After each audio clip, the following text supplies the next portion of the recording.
regard, when we think about media licensing, we should consider that perhaps we should not have a government where we must ask for permission to exercise our most basic rights. We must consider that perhaps the state should protect us from the complete opposite side, which is there are probably some things which we should not endorse. And maybe even some of those things might be criminalized. But it does not make sense to actually give a blanket endorsement or a license for something like speaking or publishing or sharing ideas. The freedom to connect, especially with the internet, is something that is almost available to all people. If we have access to the internet, from that, we can each become investigative journalists. We can each tell the truth about our own experience. And we will do a better job telling the truth about our experience than a moneyed journalist with economic interests and political ties. And by sharing this information openly without fearing persecution from courts, from the state, from corporations, through preserving anonymous free speech, I think that that can actually help to hold the media accountable, but it can also help to keep the state in check, and it can help to balance society. And I think that this can lead to a much better and richer humanity overall, hopefully one that has less suffering. And when people wish to exacerbate that suffering and to create more of it, we will be able to show that that is what they are doing. And perhaps next time, when there is another Iraq war fiasco in the United States, we'll actually manage to stop it before it happens, which is what we should have done the first two times when we utterly failed at that.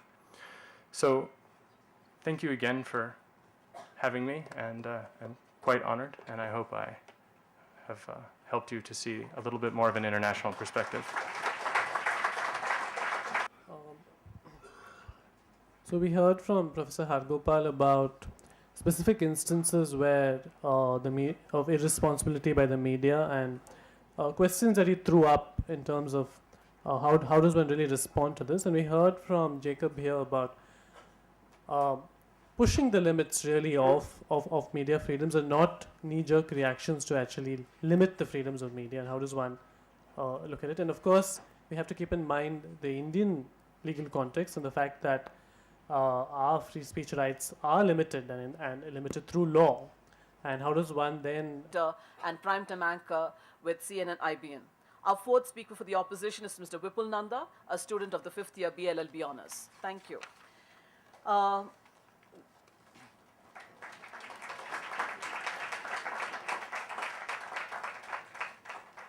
Okay. Once the debate is over, the floor will be open for questions from the audience.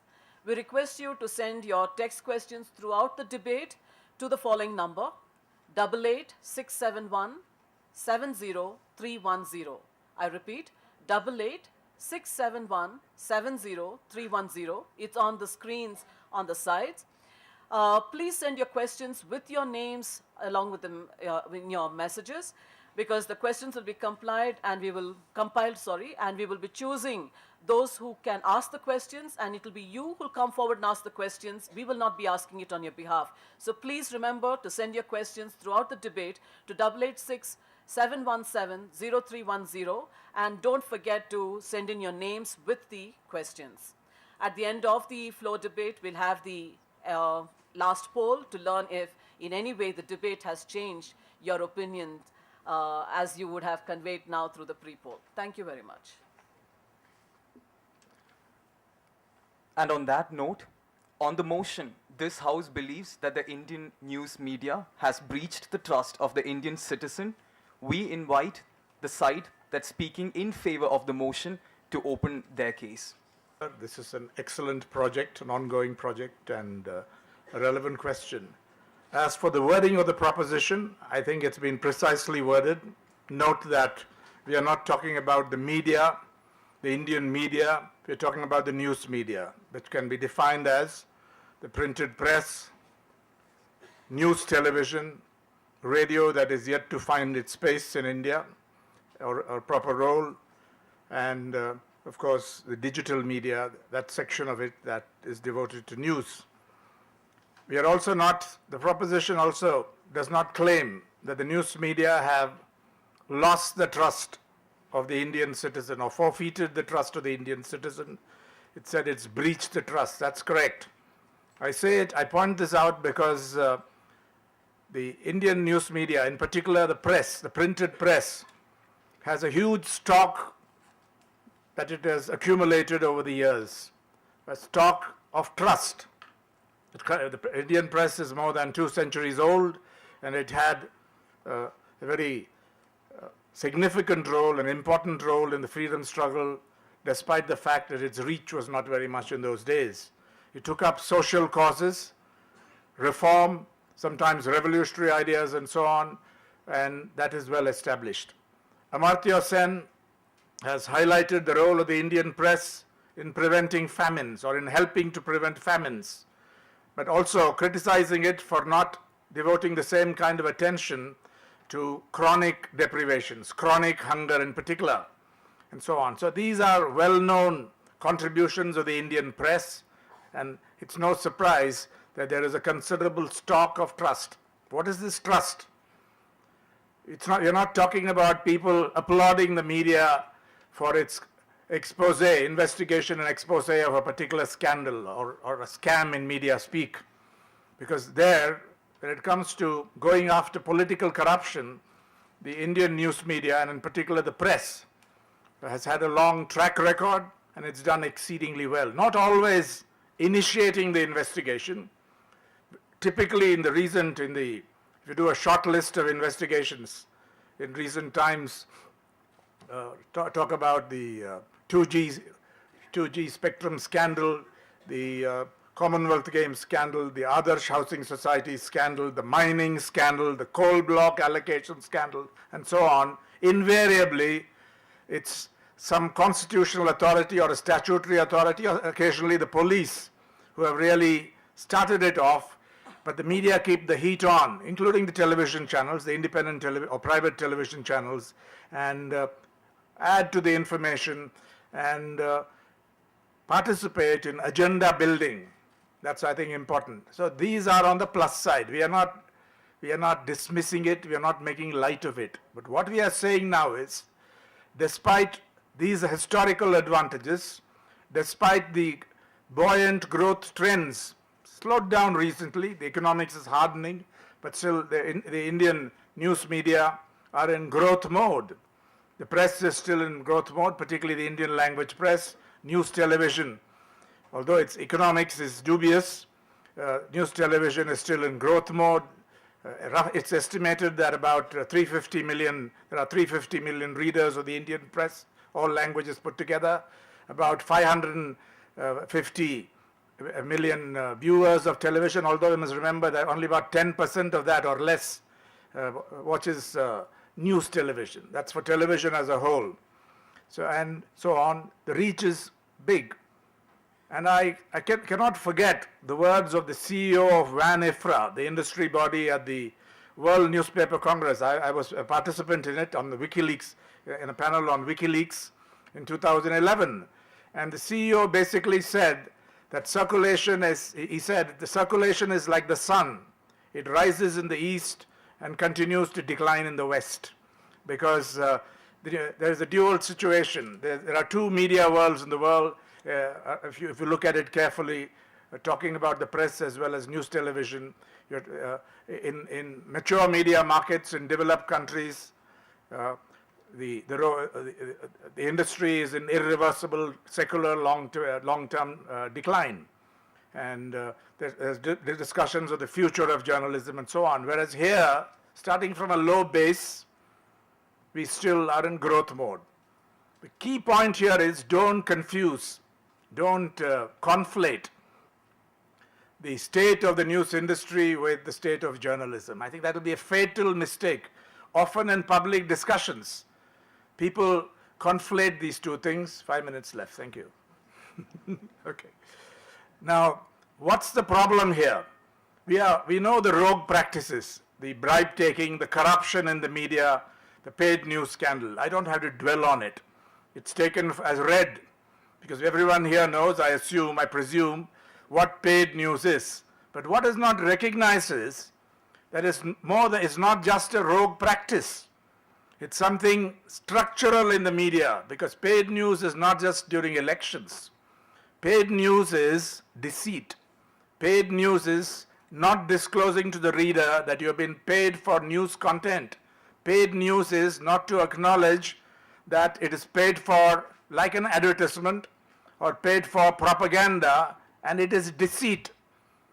It's just been caught out in 2009 on a large scale and so on. But all the time it takes place in the Indian media. It's one of the structural features of the Indian media. I can vouch for that. And very few major media organizations, mainstream media organizations, can resist it. Because why? Look at the economics of the media and you'll see what the problem is. In major newspapers, 80, 85, 90% of our revenues come from advertising. And I don't know if you read this article by Ken Auletta in the New Yorker several months ago called Citizens Jane. I don't want to single out any particular newspaper magnate or group. I'm just citing the article.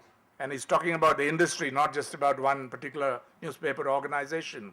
But he was told that we are not in the newspaper business. We are in the advertisement business. And which means we are selling the audience, the readers, to advertisers to promote consumerism. That's basically the message he got. And this is the reality, the ongoing developing reality on the ground in most of our newspapers. And when it comes to news television, I dare say it is even worse. This is a major problem. What are the other problems of the media? Hyper-commercialization. You can realize what this connection between this overwhelming, unhealthy, dangerous dependence on advertising and what goes on in terms of roles of the news media. It's important to have a conceptual framework. Your brief said that. And what is my framework? I think the two central roles of an independent press or independent news media would be the credible information function, function number one. Two, the critical, analytical, investigative function often turns adversarial. These are the two central functions of all news media around the world. And there are derivatives of those functions, the agency of the press or the news media and public education, the acting as a forum. Arthur Miller, the American playwright, was quoted as saying that a good newspaper is like a nation talking to itself, an idealized conception of the role of the news media. And the third function would be what I call agenda building. You don't claim to set the agenda, but you participate in building a public agenda. Applying this conceptual framework, or applying this conceptual framework or yardsticks relevant to that, you will find that we have fallen far short. And we are not talking just about rogue practices. We are talking about the neglect of mass deprivation in this country, of injustice. You're talking about the failure to recognize the problems of the Indian citizen in the mass. And that, I think, is a huge failure. As against this, there are exceptions. So nobody says the stock of trust is gone. We have no codes of self-conduct that are meaningful or can be really implemented on the ground. And only one newspaper in the country, to my knowledge, the Hindu, I'm sorry I have to say that, has an internal news ombudsman. We adopted it from the Guardian model. The ombudsman is completely independent of the editorial process. And I've been a proselytizer of this concept with no success at all. Every time I talk to people and nobody has picked up on the idea that the Guardian in particular practices so well in the UK. And so to end my opening presentation, I would say that there can be little doubt. If I have had more time, we can cite many examples, but I have little doubt that notwithstanding some very fine work in the Indian media, we are in the process, it's not just one breach of trust, we are in the process of continually breaching the trust that readers have here, and I think it cannot be challenged. I think he has set the trend for the debate this evening, clarifying that it's not that the Indian news media has lost the trust, but that it has breached the stock of trust it acquired over a century. The reason for this is the dependence of the media on advertising and the hyper-commercialization that has taken place. He also, I think, very clearly spelled out what the functions of the media are, the credible function, the critical investigative and analytical function, to not set the agenda, but to help build the public agenda. And most importantly, I think he drew attention to the fact that what is happening is not exceptions, but has become pretty much the common practice, the failure to recognize the problem of the Indian citizen of masses. Thank you very much.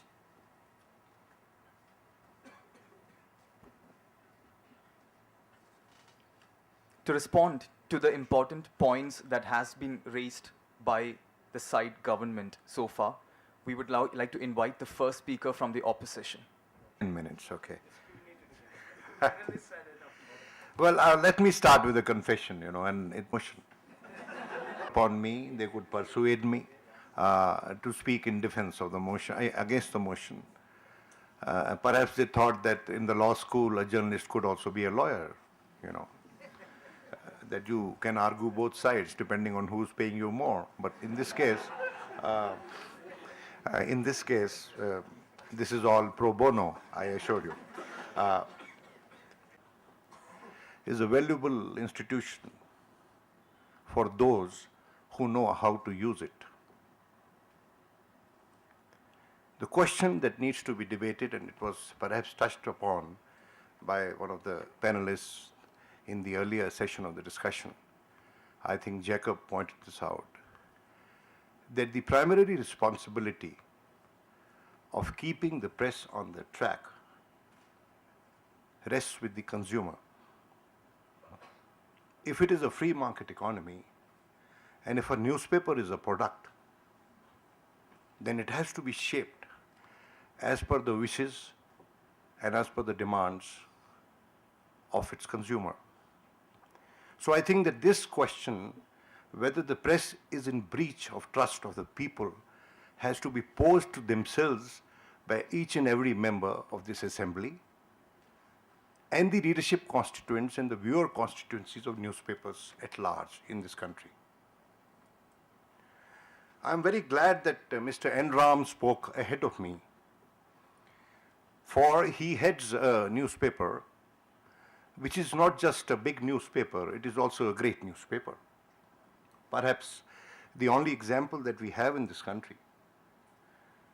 And I can perhaps take my seat after this, that look, we are not entirely in breach of public trust. There is indeed a ray of hope, that there is something left still on which we can build. And that is perhaps the purpose of this discussion, this debate.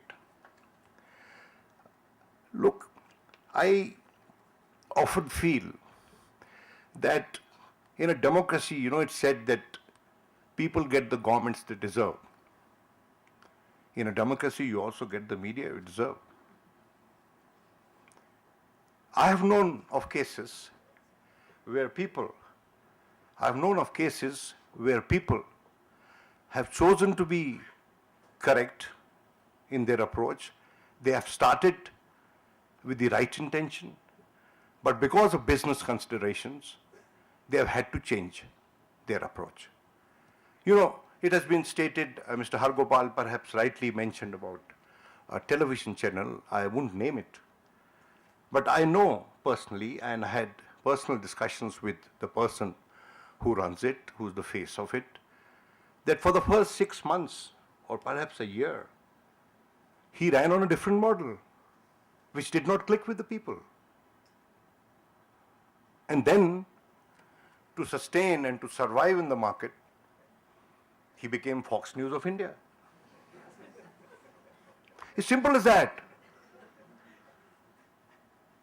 And now he has a huge viewership. All the four nationalists in this country, who are the most vocal people between two elections, and sometimes create an impression that they alone will form the next government and they alone will set the agenda for this country. They are his constituency. And everybody else is shouted out or crowded out. But may I also tell you that it was these very channels that are in the dock today that raised the tempo on the anti-graft struggle in this country which is currently on. The Aam Aadmi Party, the Anna Hazare movement, the Kejriwals, the Prashant Bhushans, where did they draw their strength from? How did they become leaders overnight? Not because they were any better than Professor Hargopal. Just because they had the support of these very channels, because they were catering to you. And it was a legitimate cause. They were catering to your aspirations, and it was a legitimate cause. So when the anti-graft movement becomes a huge movement in this country, thanks to the same very media, we have to stand in our tracks and ponder as to why other aberrations are becoming so popular and so and so frequently practiced by the by the newspapers, and primarily the channels and the newspapers. You see, newspapers do get taken in by the 24/7 television coverage.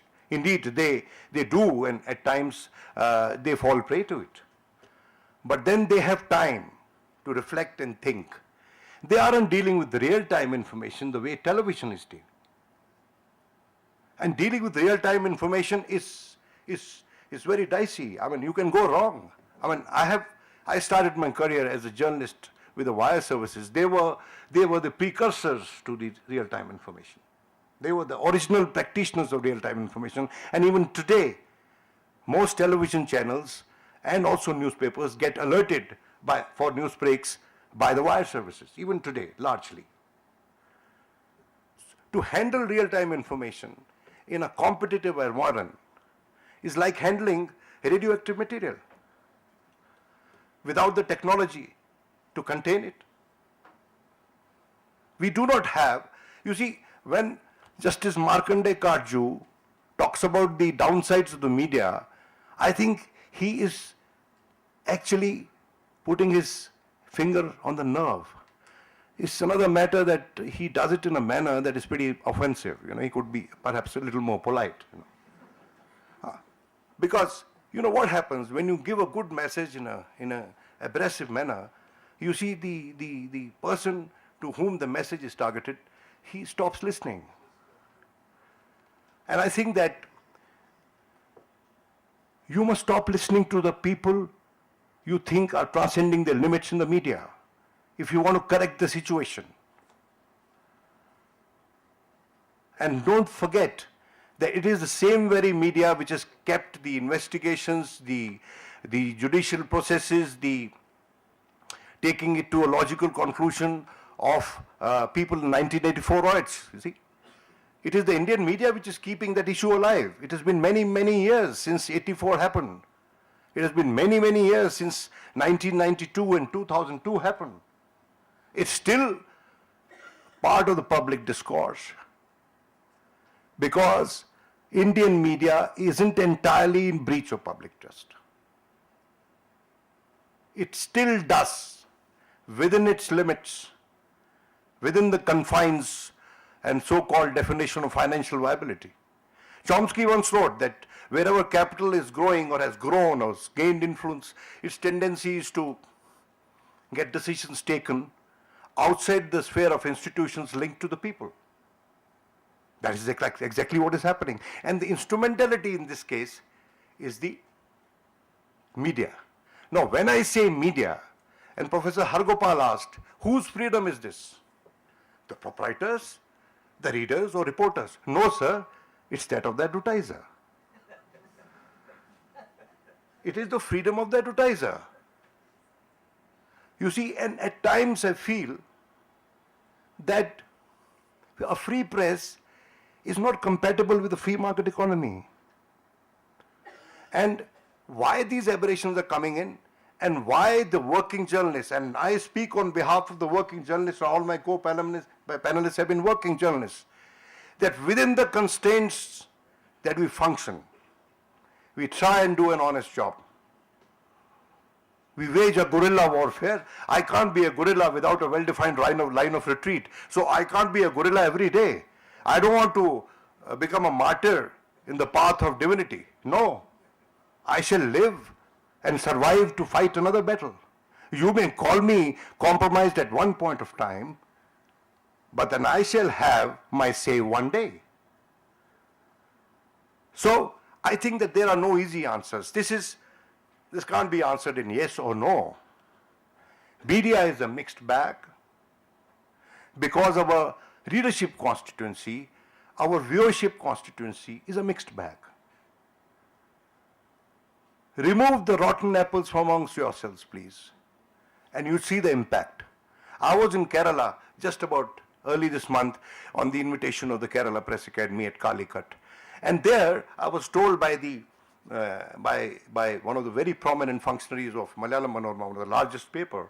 He says each time we come out with a jacket, advertisement jacket, there is so much of protest from the readers. And he says we think twice. This gives the editorial an advantage over the marketing. Washington Post isn't any longer a great paper, but it was a great paper when editorial got precedence over marketing and it established Watergate. Give us that space and see the results. Thank you so much.